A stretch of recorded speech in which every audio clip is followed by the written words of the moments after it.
Hello students, आज की video में हम जानेंगे आईयूपीएसी नामकरण के बारे में। अब आईयूपीएसी नामकरण किस तरीके से किया जाता है, तो सबसे पहले हमें क्या करना पड़ेगा। यहाँ पर हमें सबसे पहले कार्बन की गिनती हमें याद रखनी है कि एक कार्बन को अपन क्या बोलते हैं। तो एक कार्बन जहाँ भी रहेगा तब हमें वहाँ पर मेथ लगाना है। 2 कार्बन होगा तब हमें एथ लगाना है। 3 कार्बन होंगे तब हमें प्रोप लगाना है। 4 कार्बन होंगे तब हमें ब्यूट लगाना है। 5 कार्बन होंगे तब हमें पेंट लगाना है। 6 कार्बन होंगे तब हमें हेक्स लगाना है। 7 कार्बन होंगे तब हमें हेप्ट लगाना है। ठीक है। 8 कार्बन होंगे तब हमें ऑक्ट लगाना है। 9 कार्बन होंगे तब हमें नॉन लगाना है। आप वीडियो को ध्यान से देखें, इस वीडियो में आपको समझ में आ जाएगा कि इनका यूज़ हमें कैसे करना है।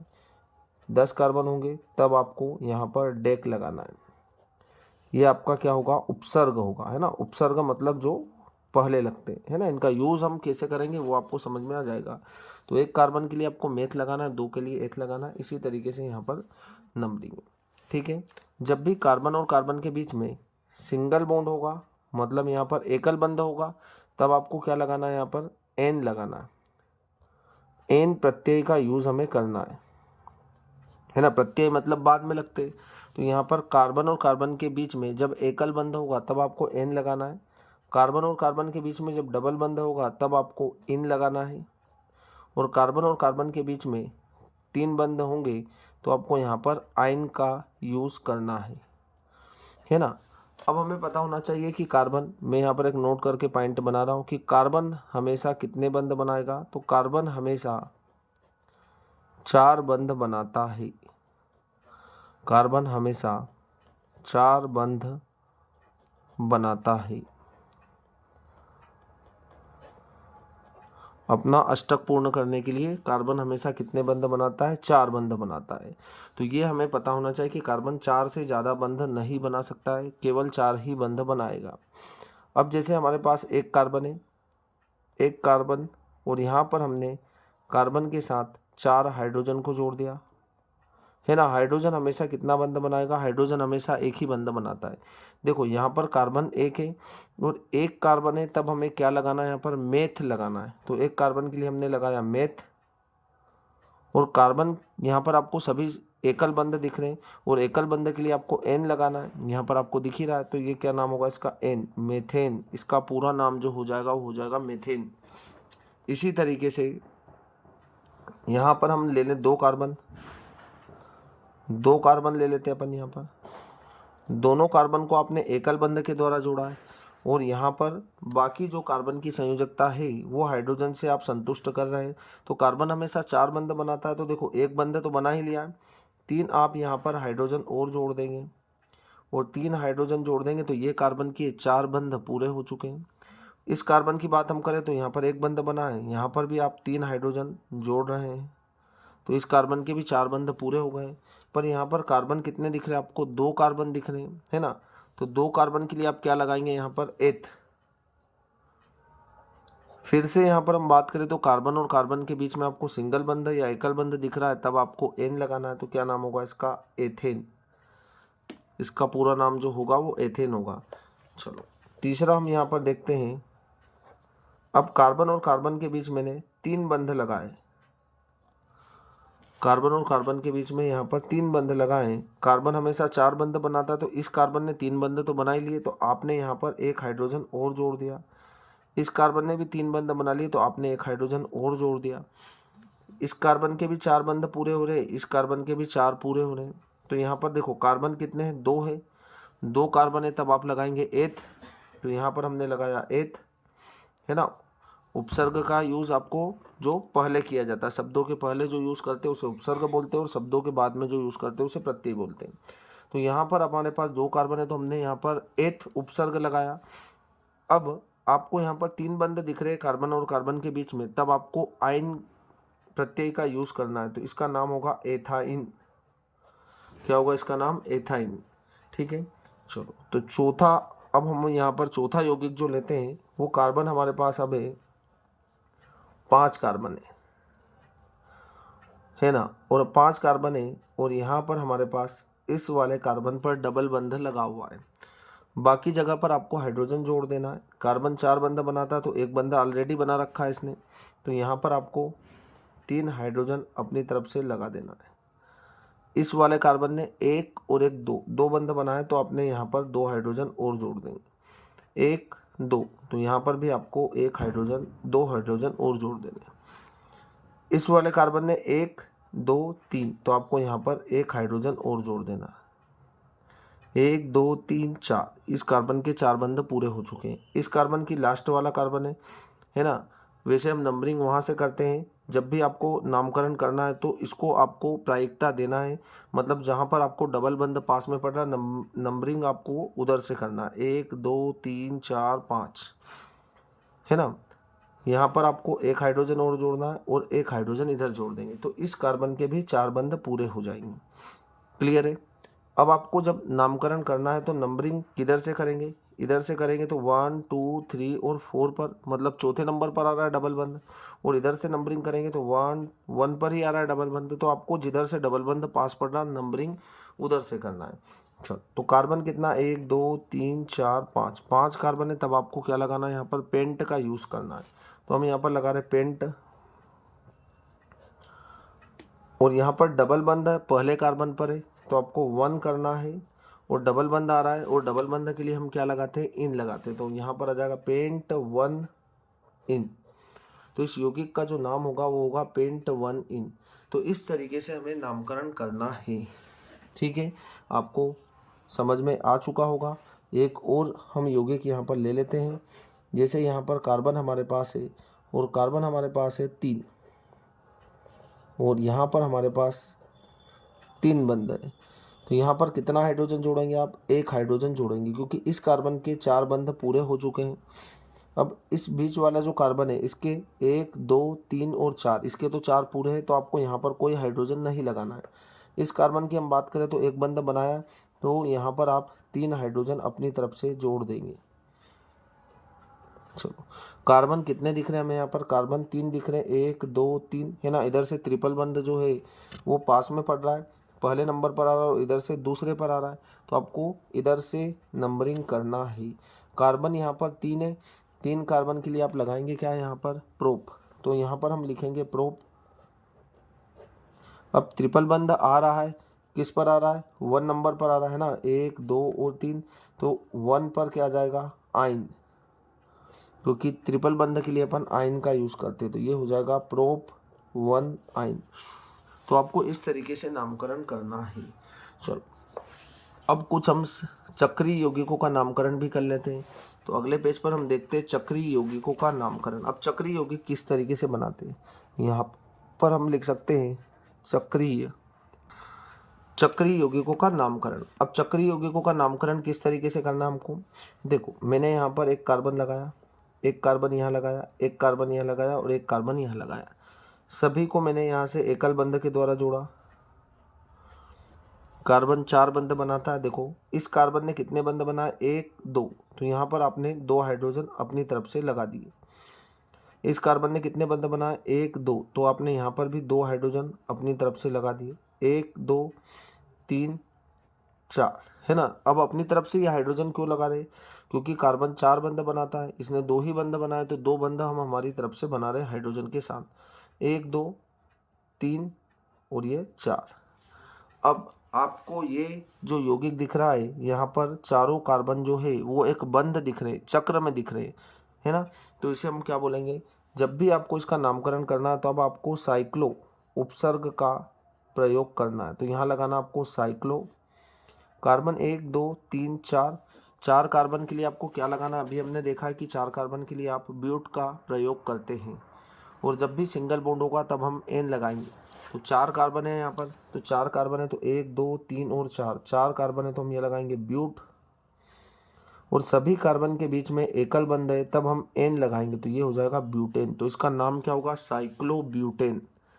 चलो, दूसरा हम देखते हैं यहाँ पर। अब मैं बताता हूँ, अब हम नाम से संरचना बनाएंगे। तो जैसे हमारे पास है साइक्लोपेंटीन।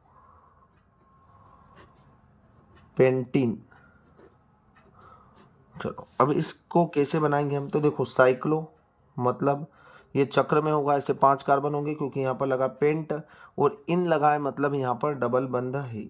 तो आप पहले 5 कार्बन बना लेंगे, 1 कार्बन, 2 कार्बन, 3 कार्बन, 4 कार्बन और 5 कार्बन। पहले सभी कार्बन के बीच में आप एकल बंध लगा देंगे, तो ये हमने लगाया यहाँ पर एकल बंध।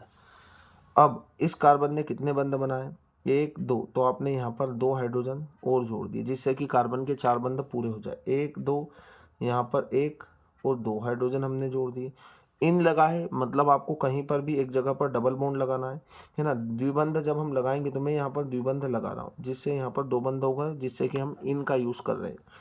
1 2 3, यहाँ पर 1 हाइड्रोजन जोड़ना आपको, ये डबल बंध रहेगा, इस कार्बन के साथ भी गिना जाएगा। तो 1 2 3, तो यहाँ पर भी आपको 1 हाइड्रोजन और जोड़ देना है।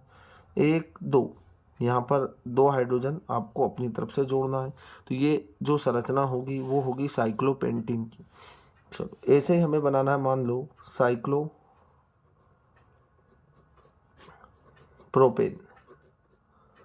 साइक्लोप्रोपेन, साइक्लो मतलब साइकिल में होगा, चक्र में होगा, 1 2 3, क्योंकि यहाँ पर लगा प्रोपेन मतलब यहाँ पर एकल बंध होगा, प्रोप मतलब 3 कार्बन होंगे। अब यहाँ पर 1 2, तो आपको यहाँ पर 2 हाइड्रोजन अपनी तरफ से लगाना, 1 2, तो यहाँ पर भी आपको 2 हाइड्रोजन लगाना, 1 2, यहाँ पर भी आपको 2 हाइड्रोजन लगाना। ये होगा साइक्लोप्रोपेन का। चलो अगली संरचना हम बनाते हैं किसकी, साइक्लोहेक्सेन।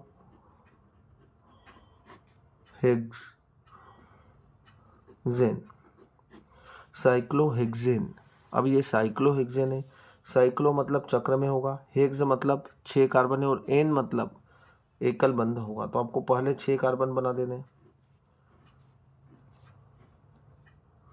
सभी के बीच में आपको एकल बंध जोड़ना है। अब यहाँ पर कितने हाइड्रोजन लगाएंगे आप, 2 हाइड्रोजन और लगा देंगे जिससे कि इस कार्बन के 4 बंध पूरे हो जाएंगे। यहाँ पर भी आपको 2 हाइड्रोजन अपनी तरफ से लगाने हैं, यहाँ पर भी आपको 2 हाइड्रोजन अपनी तरफ से लगाने हैं। 1 2 3 और 4, 1 2 3 और 4, 1 2 3 और 4।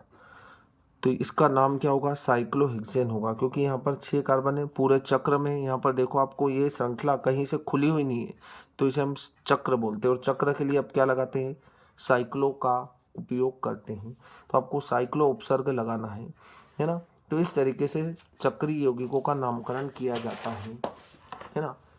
अब हम कुछ जान लेते हैं क्रियात्मक समूह के बारे में। तो हम यहाँ पर लिख सकते हैं क्रियात्मक समूह, है ना। क्रियात्मक समूह क्या होते हैं, तो क्रियात्मक समूह की परिभाषा को इस तरीके से हम, है ना, क्रियात्मक समूह वे समूह होते हैं जो किसी यौगिक के रासायनिक गुणों का निर्धारण करते हैं, उन्हें हम क्या बोलते हैं, क्रियात्मक समूह कहते हैं। यहाँ पर सबसे पहला क्रियात्मक समूह हमारे पास होता है OH, इसे हम क्या बोलते हैं, एल्कोहल।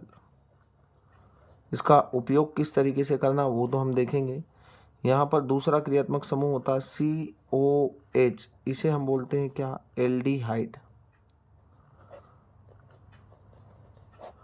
तीसरा क्रियात्मक समूह हमारे पास होता है कीटोन।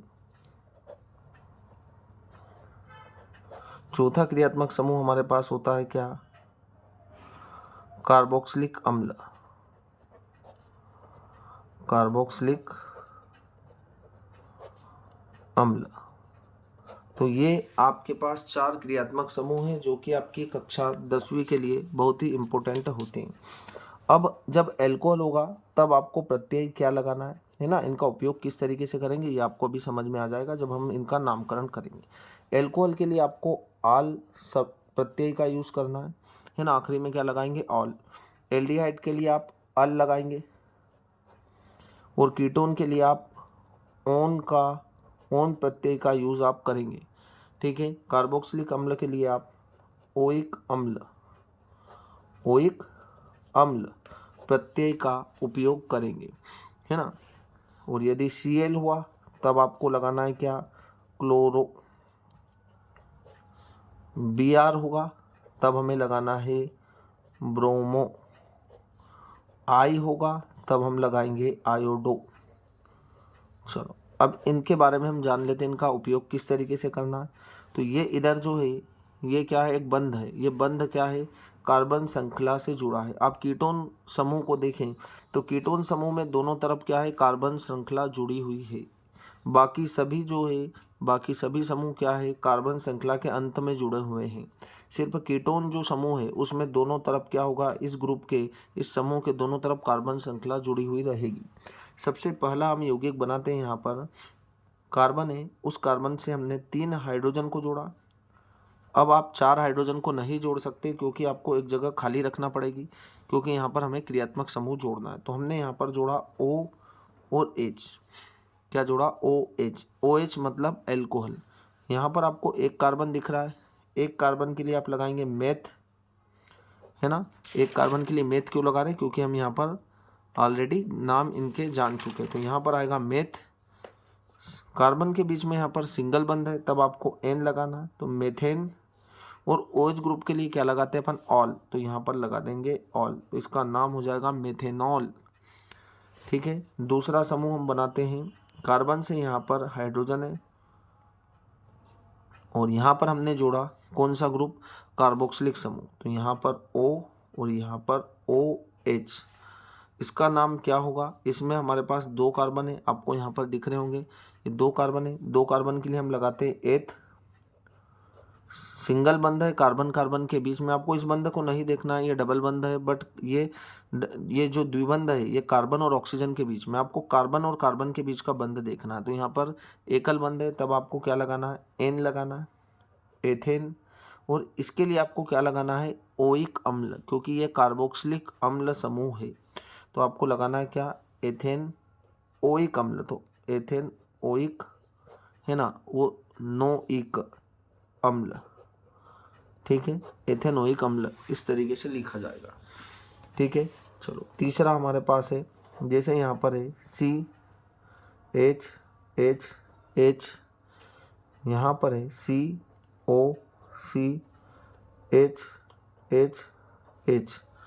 यहाँ पर हमारे पास कार्बन है 1 2 3, 3 कार्बन है तब हम लगाएंगे प्रोप। कार्बन कार्बन के बीच में एकल बंध है तब हम लगाएंगे N।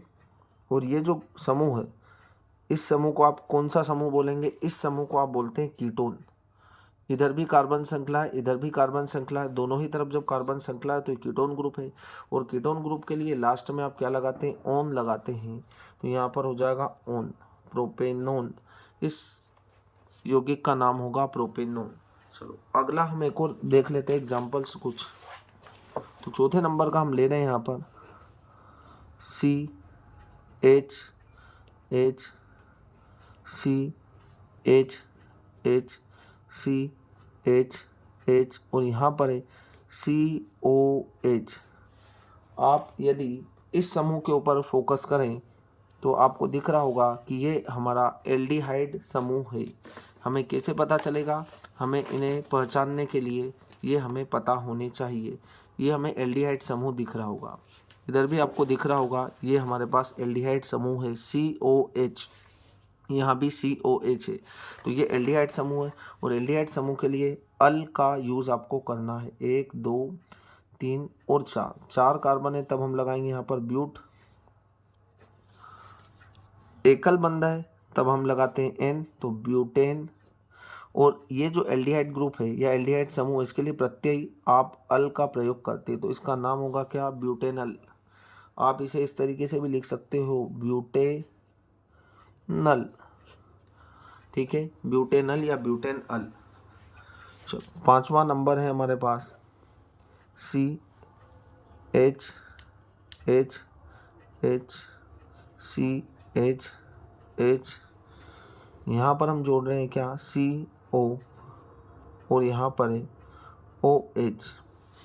ये हमारा कौन सा समूह है, तो ये हमें दिख रहा होगा कि ये हमारा कार्बोक्सिलिक अम्ल समूह है। और कार्बोक्सिलिक अम्ल समूह के लिए आप क्या लगाएंगे, ओइक अम्ल लगाते हैं। इधर आपने जान लिया है कि कार्बोक्सिलिक अम्ल को प्रत्यय ओइक अम्ल लगाया जाता है, COOH। और इधर भी आपको दिख रहा होगा COOH। यहाँ पर आपको क्या करना है, कार्बन हमारे पास दिख रहे हैं 1 2 3, 3 कार्बन है तब आप लगाएंगे प्रोप। कार्बन कार्बन के बीच एकल बंध है तब आप लगाएंगे N, और इसके लिए लगाएंगे क्या, ओइक अम्ल। तो यहाँ हो जाएगा प्रोपेनोइक अम्ल। तो आपको इस तरीके से नामकरण करना है। अगला एक और नामकरण हम करते हैं, CH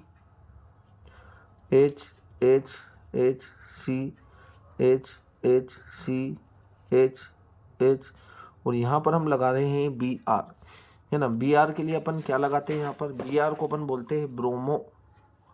यहाँ पर आपको दिख रहा होगा। चलो अब हम इसकी नंबरिंग करेंगे 1 2 3।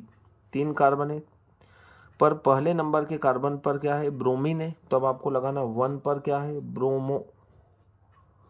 1 ब्रोमो। कार्बन है 1 2 3, 3 कार्बन है तब हम लगाएंगे प्रोप, और कार्बन कार्बन के बीच में एकल बंध है तब लगाएंगे N। तो ये हो जाएगा 1 ब्रोमो प्रोपेन। समझ में आ जाता है हमें अच्छी तरीके से। चलो अगला हमारे पास है C।